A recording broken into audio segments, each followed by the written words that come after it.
बोलण्याला काही अर्थ नाही. तो फक्त पब्लिसिटीसाठी हे सगळं वक्तव्य करत असतो. त्याला एकदा ब्रिगेडचा हिसका दिसला की त्याचा थोबाड आपोआप बंद होणार. लोकशाहीमध्ये प्रत्येकाला आपापला पक्ष वाढवण्याचा अधिकार असतो. बोलण्याला काही अर्थ नाही. तो फक्त पब्लिसिटीसाठी हे सगळं वक्तव्य करत असतो. त्याला एकदा ब्रिगेडचा हिसका दिसला की त्याचा थोबाड आपोआप बंद होणार.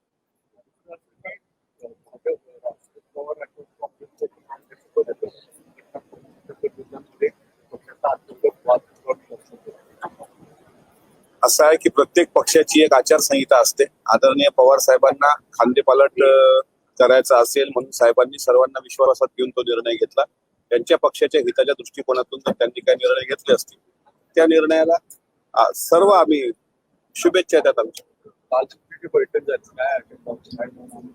आमच्या बैठकीमध्ये कालची बैठक ही माननीय मंत्री इंद्रनील नाईक साहेबांनी ट्रायडंट हॉटेलला आयोजित केली होती आणि त्या बैठकीमध्ये आगामी स्थानिक स्वराज्य संस्था, बूथ कमिट्या, त्याच्यानंतर पक्ष सभासद नोंदणी आणि महायुती म्हणून एकत्र कसं आपण सामोरं गेलं पाहिजे यावर चर्चा झाली आणि त्या दृष्टीनं अनेक लोकांचे पक्षप्रवेश होत आहेत. कालही बरेच माजी आमदारांचे पक्षप्रवेश झाले.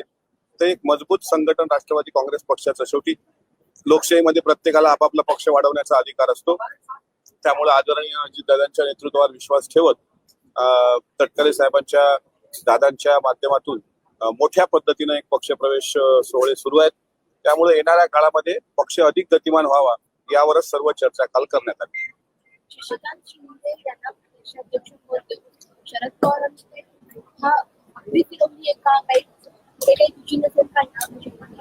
त्याचं उत्तर आमचे मित्र देतील थोड्या वेळात. मी माझ्या पक्षाबद्दल जर काही विचारलं तर त्याचं उत्तर देईल.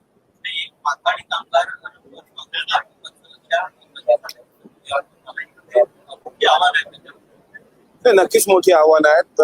शशिकांत शिंदे साहेबांचं माथाडी कामगारांच्या बाबतीत फार मोठं काम आहे. राज्यातल्या कृषी उत्पन्न बाजार समितीच्या बाबतीत त्यांचा मोठा अभ्यास आहे.